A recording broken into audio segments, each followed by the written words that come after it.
Yo, there's something beautiful about Bearcats basketball. High flying. Kenyon with a jam. Shot denying. Miles rejected. There's just an energy that comes with the Cats. A rich history built on toughness. And Mick Cronin looks like he wants a technical. A bring-your-own-lunch pail mentality. For a long time, UC was the hunted. And I felt that we couldn't lose. I think it's time the Bearcats do a little hunting of their own. Once y'all done with them, send them to me, man. You know what I mean? We can put them on the court. Keep that Bearcat thing going. I am fired up. Takes it all the way. Oh! It's going to be Little.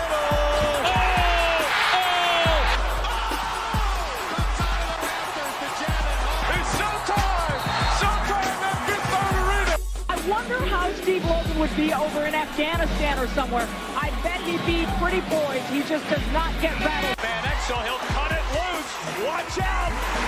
Stevenson cuts it about. Oh! Kilpatrick outruns everybody. Johnson, the exclamation point. We've been dealt the king of heartbreak over and over again. Rozier.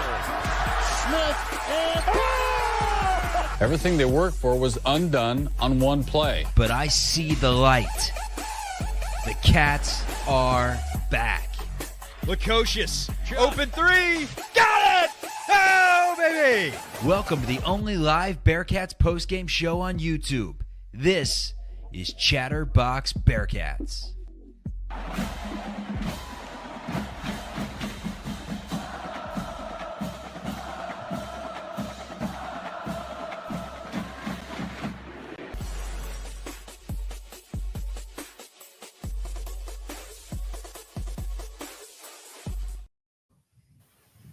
Well, the Chatterbox Bearcats surely are back. I'm Nick Niehaus, back with another episode of Chatterbox Bearcats, a midweek show. Special episode tonight because we have a third host joining us tonight. Usually it's just me and Eric Lilly on these shows, but Hudson Klauke joining the show tonight. Very special three-man weave.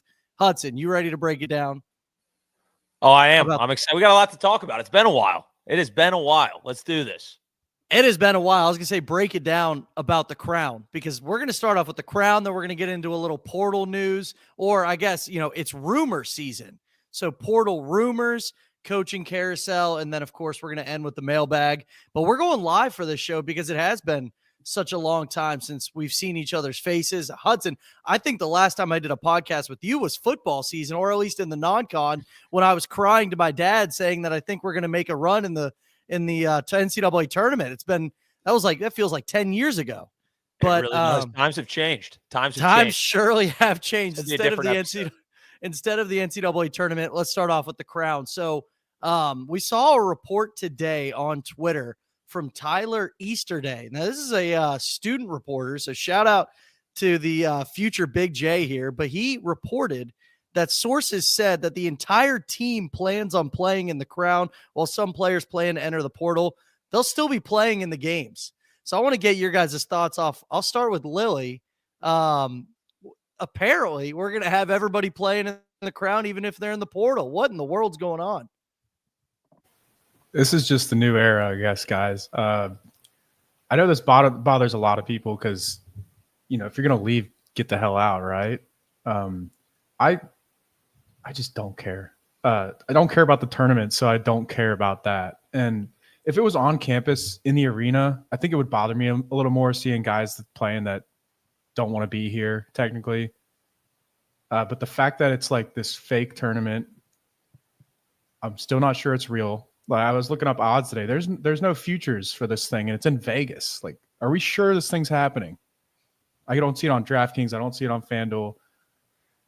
Anyways, this fake tournament, it just doesn't feel real to me. That it's so far away. I don't care who plays.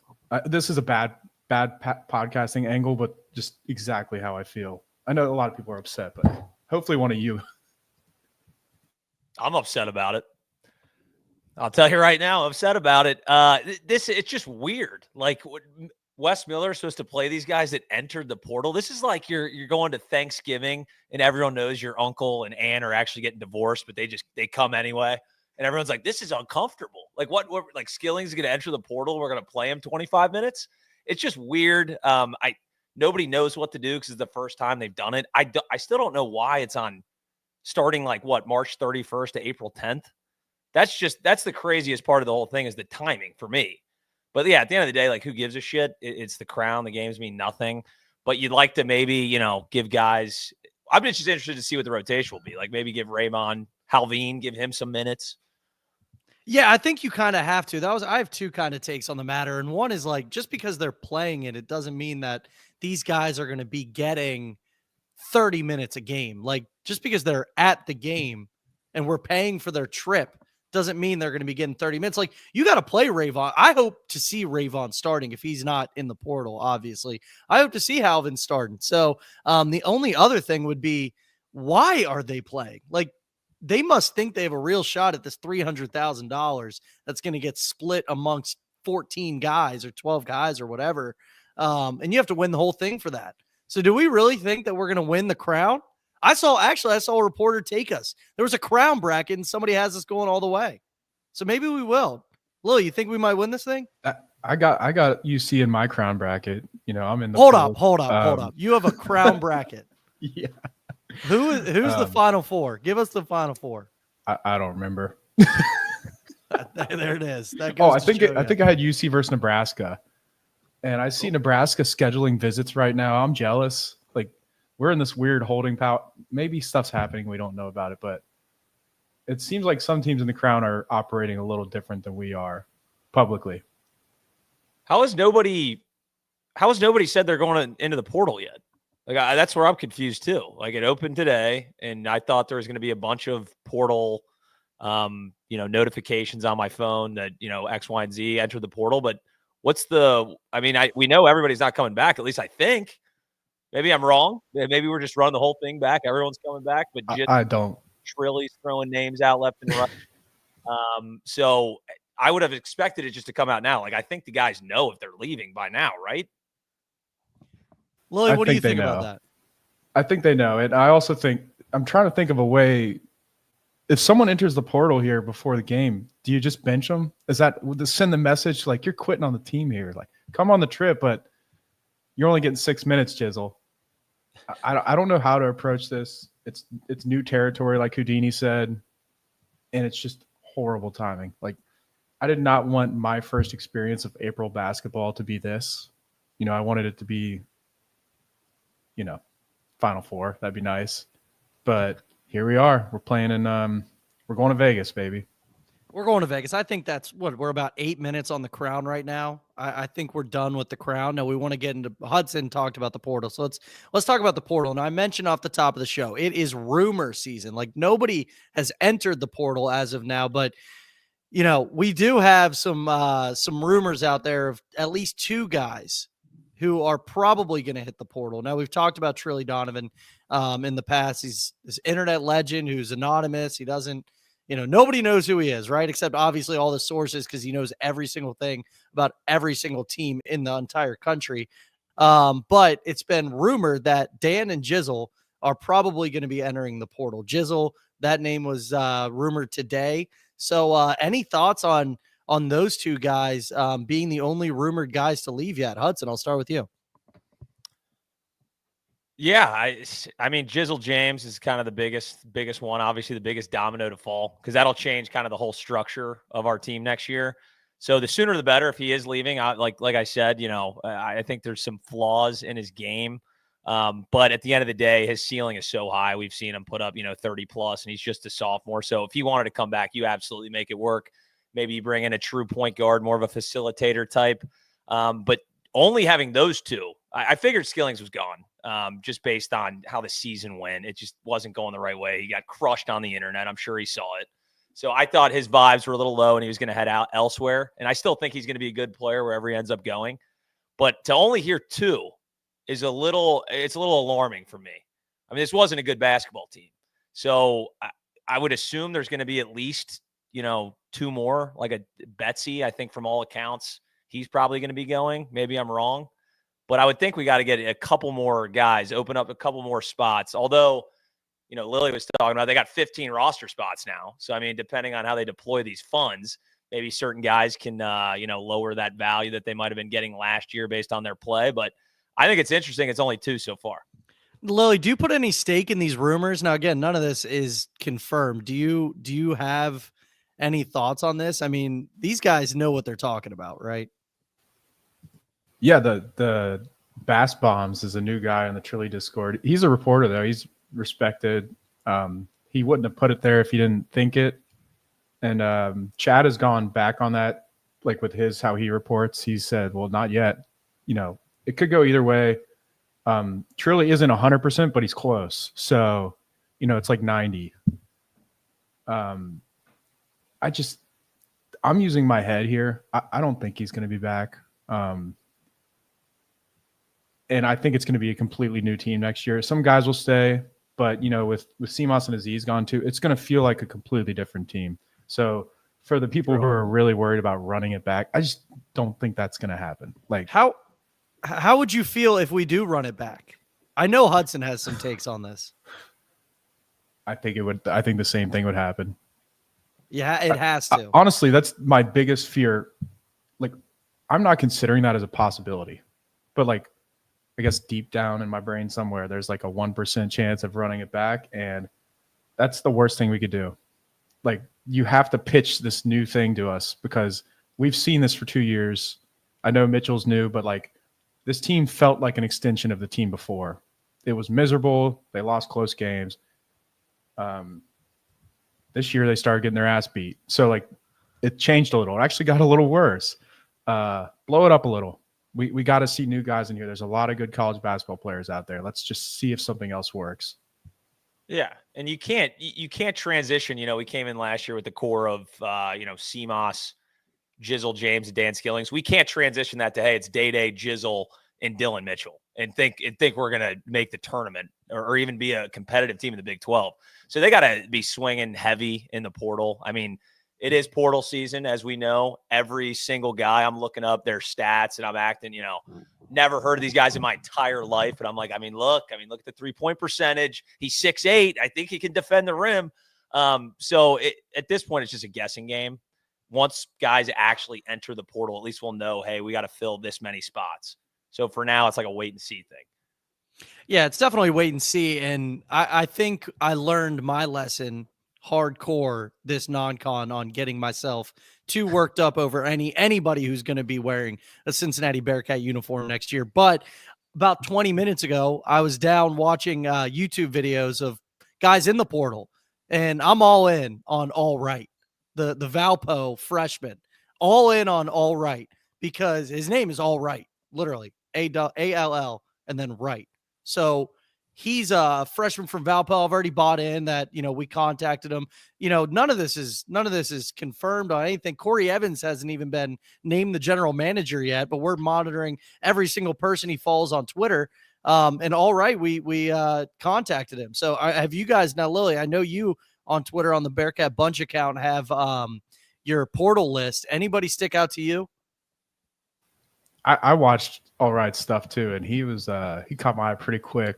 For a freshman to do that is pretty crazy. That's a decent league that Valpo is in, and his brother, I don't know if you know this or not, his brother is at Rhode Island. His name's Always Right. I wasn't sure that they were brothers or not, but I did know that was a name out there as well. So the dad's a funny guy, classic names, and All Right is better than Always Right, from what it appears. That list has me just thinking we're not going to get him, but it's still, this is the time to dream, dream of having a new team that does not look anything like the thing we just experienced the last 2 years. We got to move on. Like, give Wes one more shot here. And the guy I like is actually Jamichael Stillwell. And he's like a 4 high energy motor. And I'm watching it the other night. I'm like, do I like this guy like more than I should just because he's playing hard? Because of, down the stretch here, like, I don't think guys like totally quit, but like that 100%, 110% stuff was not there. Like, everyone can see that, right? And this dude has no other speed than just going 110%. And I think we need a couple guys like that on the roster, just for our like fans. Like, we're not used to seeing stuff like we saw the last 2 years. And he does that. He's top 50 offensive rebounding and defensive rebounding, and he's like a 6'8", 220 guy. It's not like he's like massive. I like JaMychal Stillwell. Check him out later tonight if you guys get a second, but it's a little early to really be focusing on guys. You know, it's all the links are like they reached out to. The tweets we're going to start seeing here soon are visits, and that's when you start taking guys more seriously. Yeah, it's super early. Now, there has been our buddy Jeff Goodman reported that there's been about 716 names hit the transfer portal. This has been a hot topic. And I was debating with somebody last weekend about NIL. They are not a fan of NIL whatsoever. I was like, I don't know what you can do because I feel like there's just too much money being tossed around that you can't pay these guys nowadays. So do I like NIL? I don't know. I just don't think there's a way around it. The transfer portal is another hot button topic. I'm somebody who loves the portal season just because it's fun. And it's like we get another whole recruiting stage in late April and May. Hudson, what do you think about the whole era of the transfer portal? I mean, it's pretty crazy what's going to happen or what's been happening.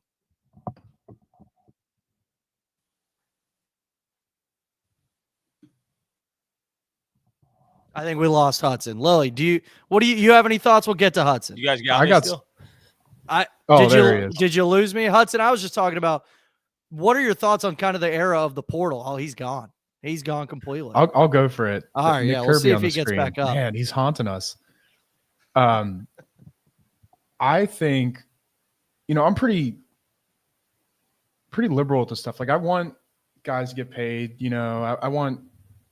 I just think it's weird that they don't get paid anything. Now, the NIL stuff, some of it's ridiculous. I think these cool deals you see like with local companies, and there's some funny commercials for the big names. I like all that stuff.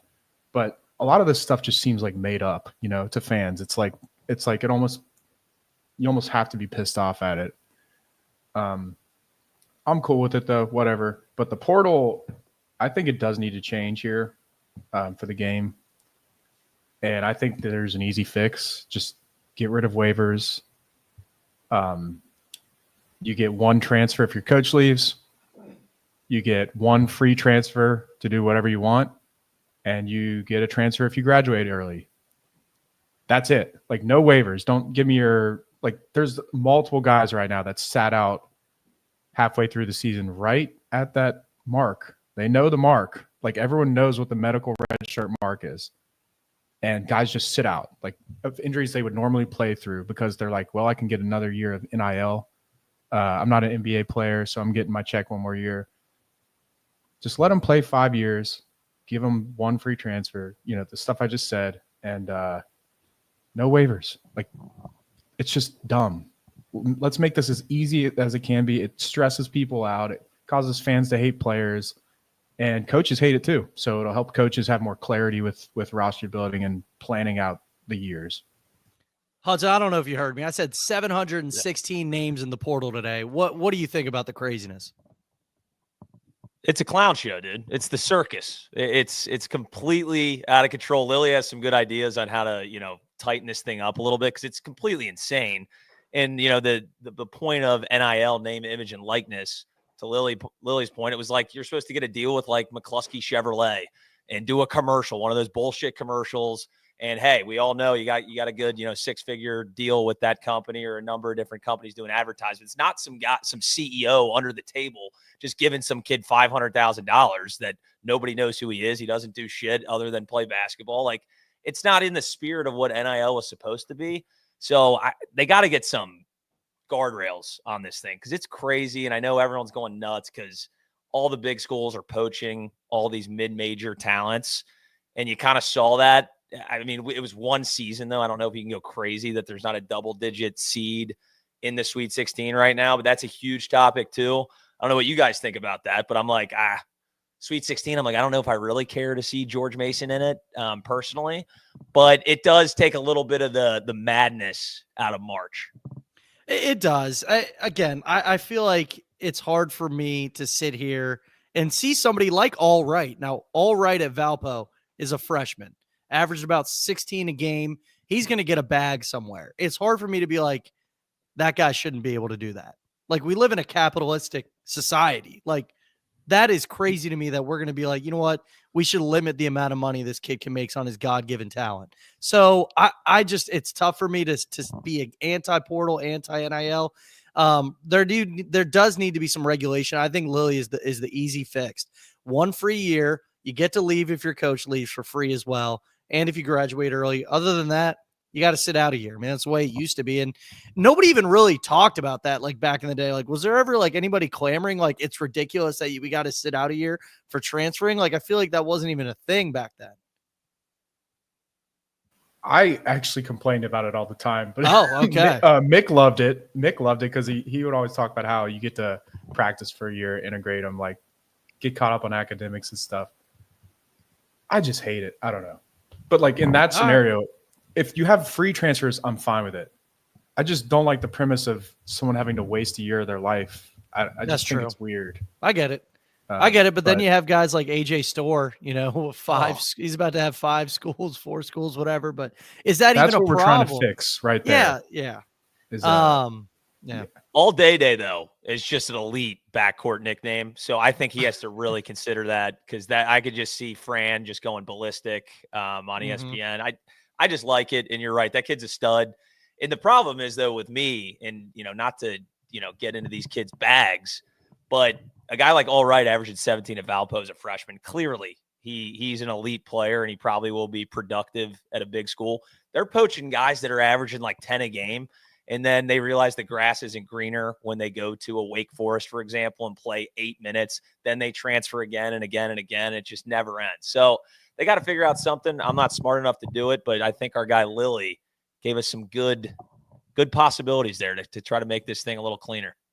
Yeah, Lilly knows what he's talking about on the midweek show. Can we go small ball with Jizzle all day? I think that's in the he's cards. got to come back. No portal for Jizzle. The name's too good. I feel like we've been talking about this Allright kid so much that like he just has to come. He has to come. Anyway, moving on. More rumors. Coaching carousel stuff. Now this isn't a rumor, and it started Sunday with our pals over in Norwood. Sean Miller leaving Xavier to go to Texas. Let's talk about that real quick, because kind of sparked some stuff elsewhere in terms of this guy that called it last week. I've been following him on Twitter. Seems to know a little bit. His name's Samurai Hoops. He talked about Wes Miller today. But first off, I'm kind of curious your guys' thoughts on Sean Miller leaving X. Oh, man. It's a shame, just seeing a guy like that do the same thing he did the first. I mean, I don't know. He's a slime ball. It's great. Love it. I joked to my ex-buddies that Texas was trying to get him 2 years ago, last year. They denied it. This was his spot. He must know people there. And it happened so fast, you just know it was a thing, right? And I think he's a great coach. Just kind of reminds me of like Brian Kelly, like in this, just like obsessed with being at that top level. Like I have to get there to win and not caring about anything else. Some coaches are like that. In terms of like who they hire next, doing it again, I don't want them to hire Mac. I think Mac's a really good coach, and I actually think he would stay there. So hopefully they go elsewhere. But I'm loving it, and I'm they enjoyed that Texas win, right? And Charlie's crashing out, I'm crashing out, and this is the benefit. This is what happened because he beat Texas, is what I'm telling myself. Well, it is funny because, like if Rodney Terry, because clearly Texas wanted him out, if he would have just ripped through and got himself some out of the Sweet 16, they just wouldn't have fired him, right? Like they just couldn't have fired him. So the Texas boosters were probably actually psyched when they lost too. But for the Xavier fans, because I got Xavier fans going nuts, just going absolutely ballistic. Sean Miller is the biggest scumbag, slime ball, snake oil salesman. Like, did we really think, knowing everything about Sean Miller, that he wouldn't take Texas, for example, if they offered him? Like, I'm like, are we delusional here? Like, clearly he would go. Like, unfortunately, and this was UC football for the longest time, it's kind of a stepping stone as a college job, especially with the NIL. When the SEC starts calling or the Big Ten, these guys are going to leave. And Sean Miller is probably the number one example of that. I do agree that Chris Mack might actually stick around because he seemed to like love his time at Xavier. I mean, who knows, though? That could change. My question is, did you see that Sean Miller, Trey Johnson picture? Yes. Is that photoshopped Beautiful. or what? Beautiful. Because I need an explanation and I need one now. What was that? I don't know. I think I have to convert to Lily here. Lily, is that Photoshop? What do you know about that? I think it was real. I watched the whole game and don't remember that at all. I guess it was just someone sniped it and it ended up being a classic. Like, I love stuff like that. Yeah. So hold on, Hudson. Bad podcasting. It's Sean Miller high-fiving Texas's Trey Johnson after a made basket, I can assume, during the game. But go ahead, Hudson. Well, no, I'm like, the only way that you would ever do that, I've ever seen a coach do that in my life, is when somebody gets like injured and they, you know, everyone's like worried, hey, it might be an ACL or something. They kind of walk off and they, you know, slap on the ass or something. That looked like Trey Johnson just drilled a 3.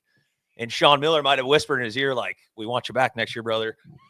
Get your ass back on defense. Because like that's the craziest thing ever. I was about to go watch the tape again because I don't remember seeing it either. I watched the whole game. But maybe that was just a sideline guy with his iPhone that took that, because I would love to get at the Texas press conference and somebody needs to ask that question. That needs to be investigated. Yeah, that is absolutely ridiculous. I unfortunately watched the whole game too. I crashed out as well, but I guess like Lily said, I guess it led to him taking the Texas job. So it is what it is. But that's enough about X, fortunately.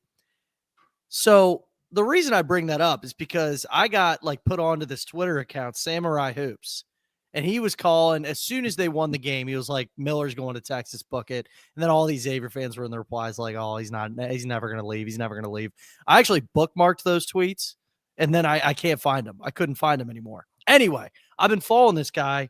So it sounds like West Virginia is eyeing Wake Forest's, how do I even say that, plural? Head coach Steve Forbes. So Samurai said if that were to happen, then Wes Miller would be a target at Wake Forest.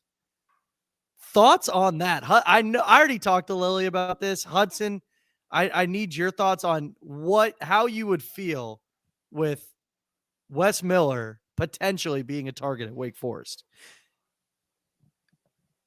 It's just blowing my mind. I know he's from the area. It just truly doesn't make, like, I guess first off, I'm confused that West Virginia is interested in Steve Forbes.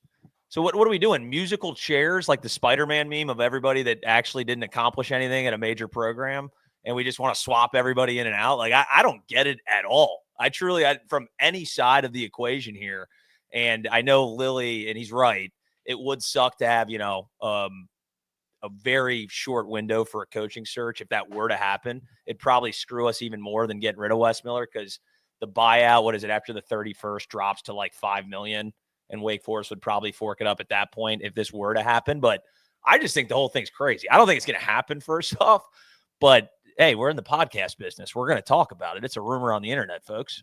Yeah, I was going to say, we literally have to. I mean, this should just be titled the rumor episode, just because we have nothing substantial to talk about, but it's been so long that I just wanted to put some content out there. I do want to obviously preface this for people who are sitting at home like, why in the world is Wes Miller, or why would Wes Miller ever think about taking the Wake Forest job? Well, apparently his name is on the practice facility, his family name. Apparently his dad is a big donor. I think he played baseball there. So I think that's the background. So like he has like family ties to Wake Forest. Lily, give me your rundown. I can't remember if he said this or someone. He grew up basically on their campus. Like, it'd be like growing up on Jefferson Avenue, like right there. Like, he's a Wake guy. And it kind of reminds me of the Scott Satterfield thing. Like, if he takes it, it's like he thinks he's not going to fix it here type thing. Got to get to my next job rather than wait out a year and end up coaching at Winthrop or something. just or UNC Wilmington or whatever. I might be in the minority in this. I'm in a couple group chats where some people agree with me, so maybe it's not as crazy as the stuff I'm seeing on Twitter, but I think if he left right now, it would be very bad. And it wouldn't be right now. It would be a week from now at least, because the game is in a week, and his buyout drops in a week. So we'd be the last power job opened. That's not where you want to be. Mick left us almost mid-April, and it was bad.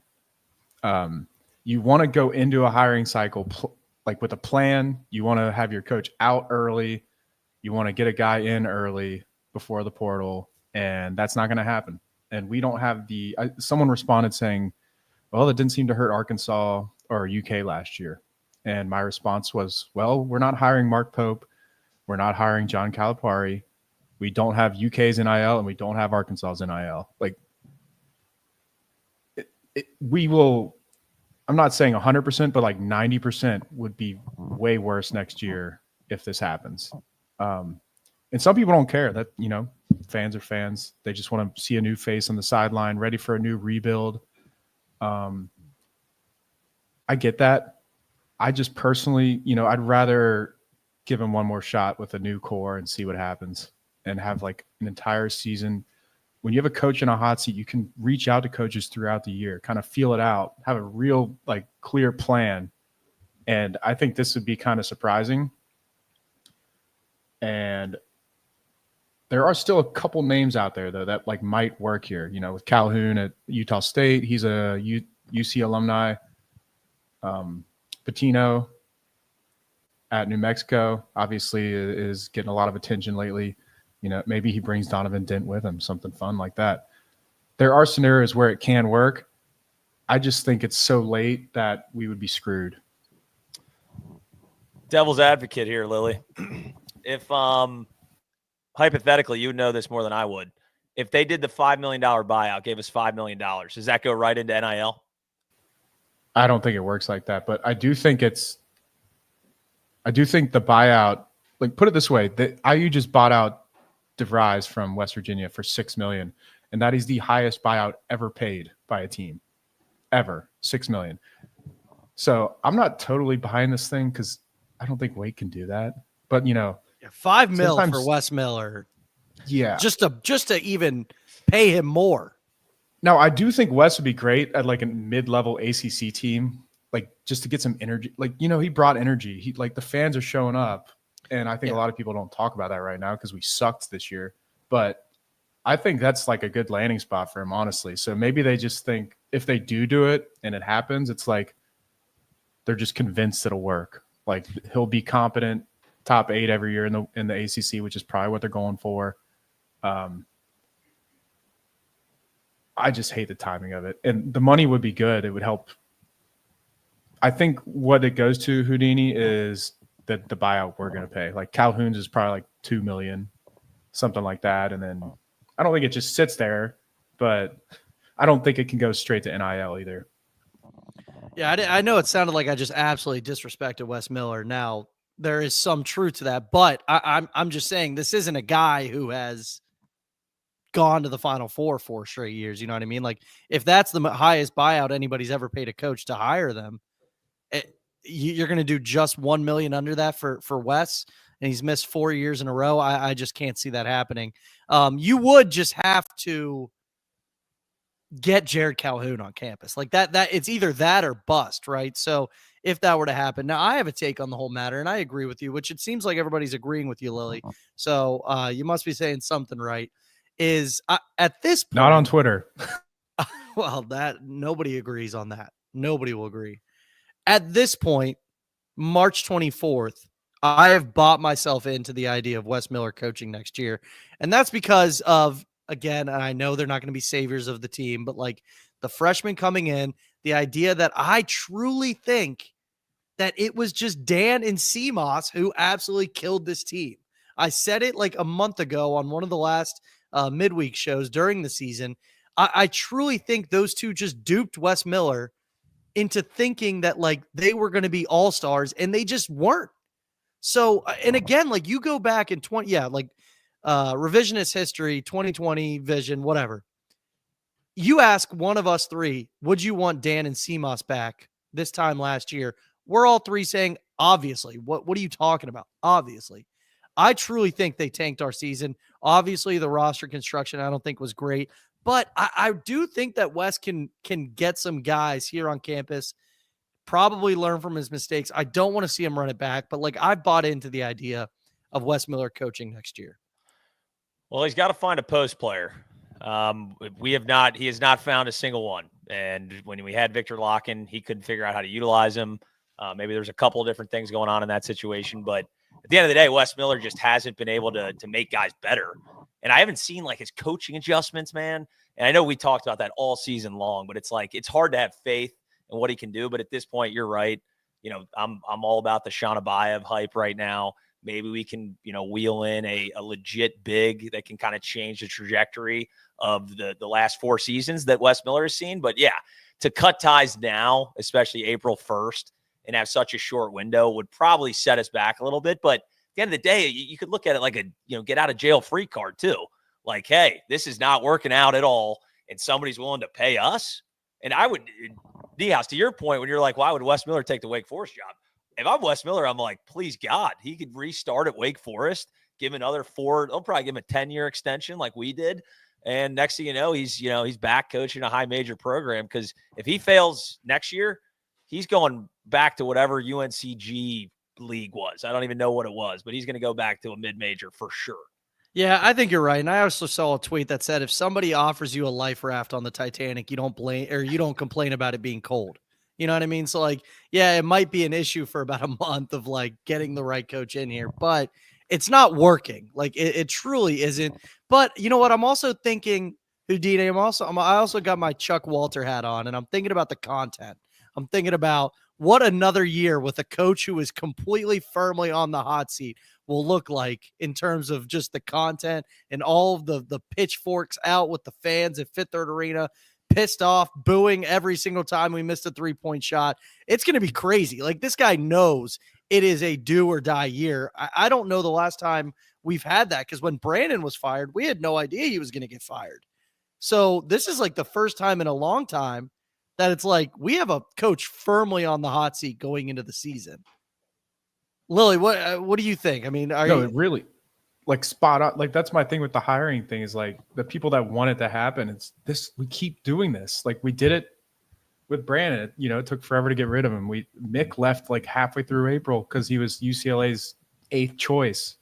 They interviewed like 100 people for that job, and they finally was like, well, I guess we got to go with this guy. And I'm 34, and I have not gone through like a normal, you fire a guy, hire a guy coaching search for our basketball team. It's never happened. And I just, call me a West homer, West guy if you want.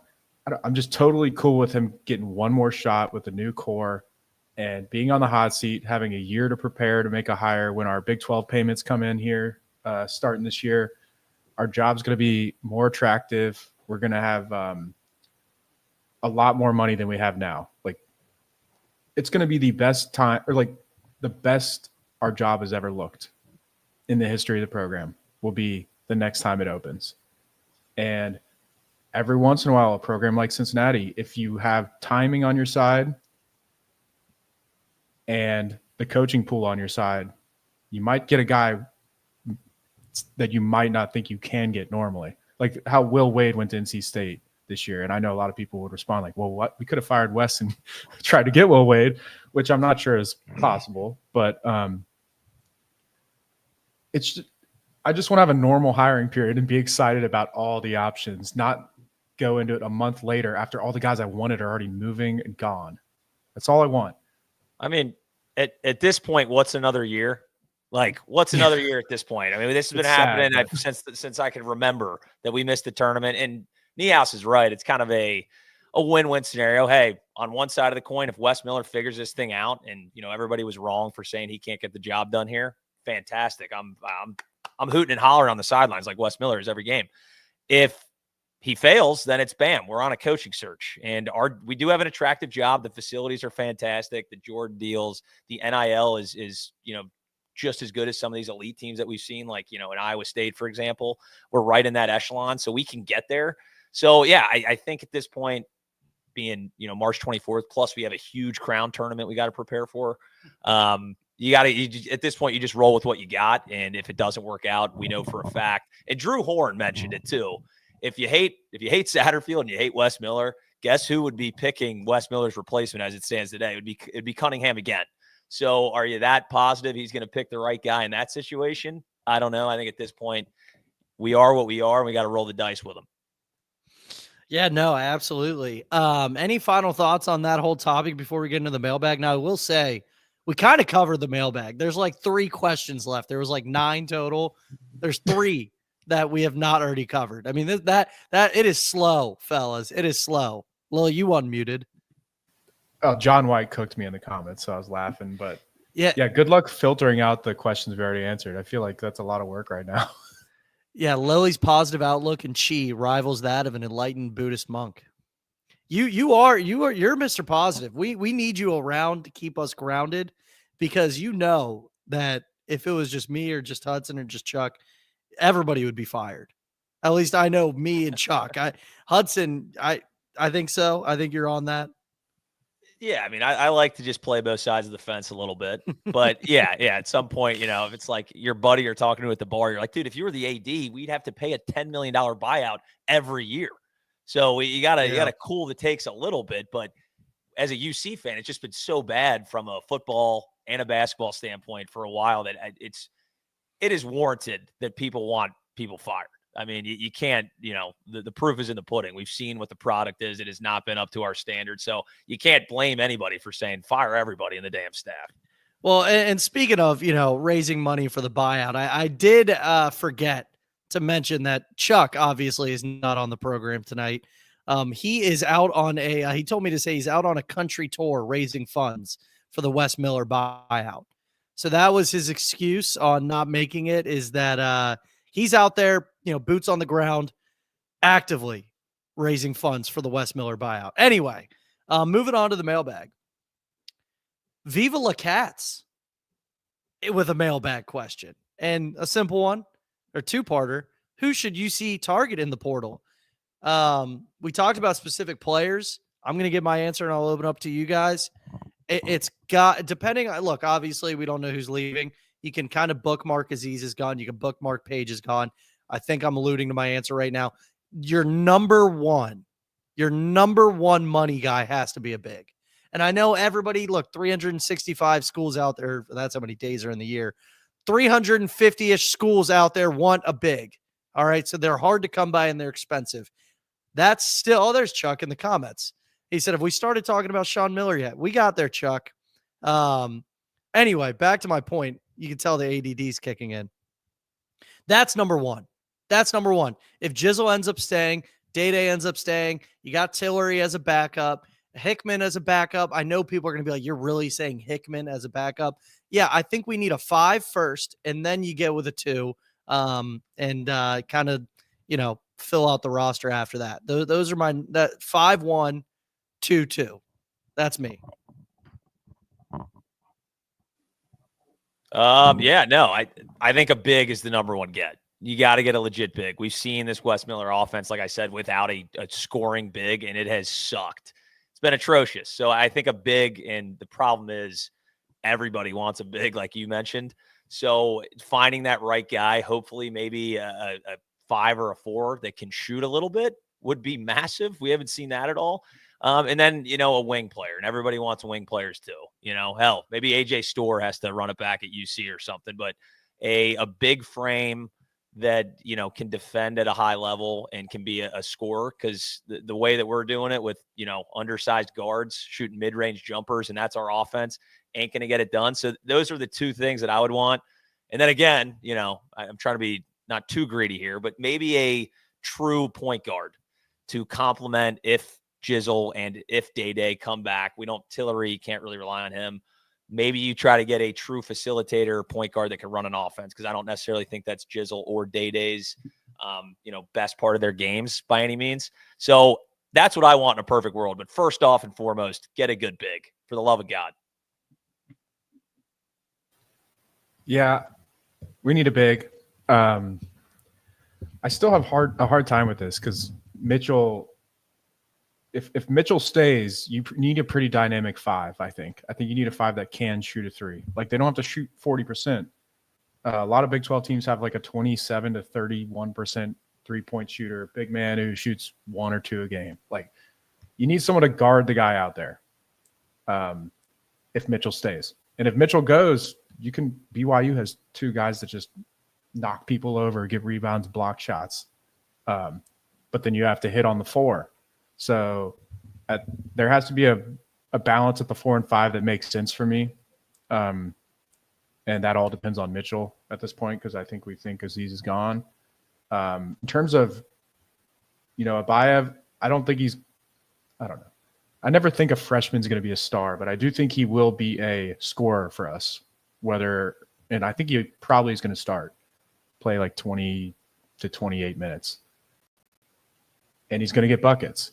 And if Jizzle stays, he's the same type of guy as Abayev in terms of getting to his spots, getting buckets. So that also, that depends. It's hard to really plan this out because we don't know what the hell's going on. But we have to have one more wing scorer. Like we need a CMOS that can do more things, regardless, I think. I need him to be older. I need him to play both ways, defend multiple positions. Can we get John Newman here? And if Jizzle goes, I want a pure point guard. I want to see what Wes can do with a pure point guard. He has not had one yet, in my opinion. Like, I think almost all of his guards have been score first. And I saw like Elliot Cadeau's in the portal right now from North Carolina. Not a huge fan of his, but he is a pure point guard. And if he came here, I'd be excited. I want to see if we can do better first, but point guard, big man are my big ones. I think so too. And I like that you mentioned Sean Abayev, and you kind of said he's probably going to start, because I feel like the whole Sean Abayev narrative started off with like, this guy's the savior. He's going to come in, he's going to ball out, and he's going to be a one and done off to the NBA. And then you got a bunch of people after that saying, whoa, hold your horses now. Like, freshmen average 10 points a game tops pretty much all across the country. So, like, you got your one people who hyped him up to the level he probably didn't deserve to start. Then other people, bringing him down. I do think it's in the middle. Like, I do think he probably is going to average at least 10 to 12 points a game here at UC. So I like that you mentioned that he's probably going to get 20 to 28 minutes per game, because I definitely see that happening. And I don't think he'd be coming in here if that wasn't, I don't want to say a guarantee, but on the table. So anyway, part 2 of that question, who will UC's best wide receiver be this year? Lily, I want to start with you, because you were at practice. You gave us the breakdown of wide receivers, and frankly, I have no idea. So I think you might be the only one answering. Hudson, have you? No, Houdini. Who's your favorite? Yeah. Let me pull up the roster. We're still on the Crown, guys. I'm still prepping for the damn Crown tournament in DePaul. Okay, it's a very, very gritty team. So I haven't looked into the football roster yet. Lily, you run. I did. I actually did look up the roster, because I've read these before, and we do have an exciting wide receiver core, right? Yeah, Lily? It's exciting because we don't know, which is hopefully what happens with basketball too, right? Just get me a bunch of guys in here and let me pretend that it's going to work out. Anyways, we have 2 guys returning, Barry Jackson and Tony Johnson, plus some freshmen, right? So we have 2 guys returning that anyone has even recognized. You guys probably don't even know who Barry Jackson is. Tony Johnson was decent last year.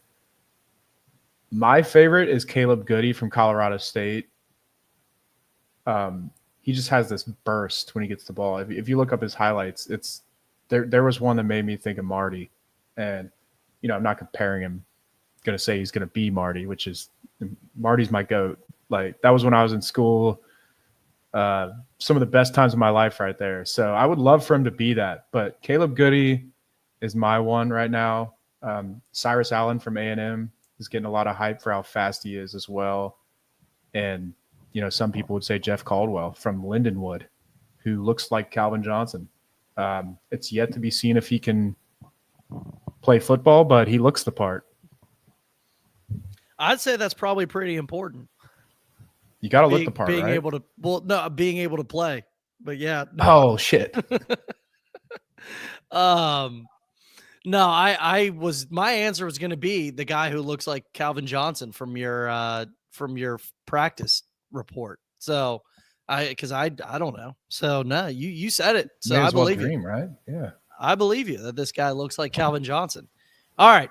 Matt Myers asked us, how much money do we estimate the program will have to spend to bring in high caliber center and shooting guard from the portal?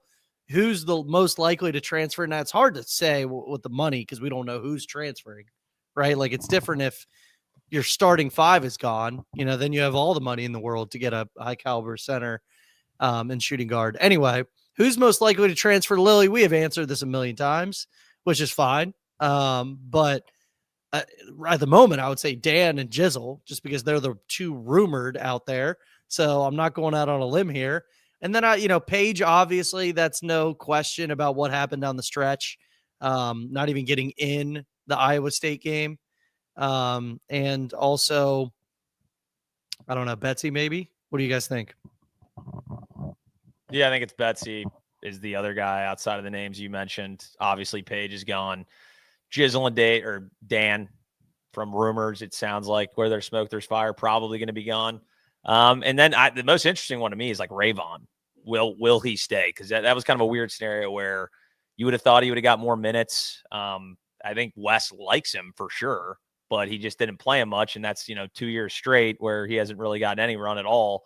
So you would think maybe wherever his head's at, he might want to leave. But that's probably the most, I have no idea where Rayvon is. That's the most interesting. That's why maybe the crown for him, maybe you could see maybe 20-plus minutes. I don't see why you wouldn't unless he told you he's already leaving. So Rayvon's the only guy that I'm like, we'll see. If I had to say the highest percentage chance, it would probably be Paige, just based on body. I know the other two have already been listed in Discords and stuff like that. I don't know. This could get clipped later, but the minutes thing, the body language, it just doesn't feel like it's going to happen here. That's my answer. Yeah. Moving on, Cord. This is an old friend of the program. He kind of stopped replying with some mailbag, but he's back. Love to see it. Thank you, Cord. Will Bearcats football have a better shot at competing in the Big 12 this year versus last year? Will another year with Coach Satt and Sorsby together help them take another step forward, or do we not feel confident about the offense? Either of you, start us off. Hudson, we'll start off with you. Yeah. I mean, as you can tell, Tony Johnson was the only receiver that I even remembered on this roster because they flipped the whole damn thing. But what I do know is we still have Brendan Sorsby. So I like Brendan Sorsby. I probably was a little too high on him to start the season, but I know he is very competent. Probably middle of the road. If, I'm sure Lily's looked at some of the Big 12 quarterback rankings. I think he's probably in the middle of the road. In the Big 12 football, it's not the same thing as the Big 12 basketball conference. So I think that there is a path for this team to be good. Royer came back. Obviously there's a whole bunch of new guys coming in. But I would say I'm a little more confident in this football season of, let's say, winning 8 games. I'm not thinking we're, going to be in the playoff or anything like that, but I think we can be competitive. When you have a guy like Sorsby, I just think that can change the dynamic completely. So I feel okay. Lily, you tell me if I'm wrong. I'm with you. I think we'll be a little better than last year with some upside. The Big 12 football is the land of opportunity. Arizona State was picked to finish last year. And to your quarterbacks thing, it's the Big 12 is pretty loaded. Everybody retained their quarterback, and a lot of them could have gone better places. We did our job there. We also retained Dante and Joe, and I'm willing to throw Golday in the mix. I thought he finished the season strong. We retained our stars, and we've got a lot of new faces in here. My fear is like a 6-6. That's my fear. I think we need to get to that 7 or 8 to really feel like things are changing here.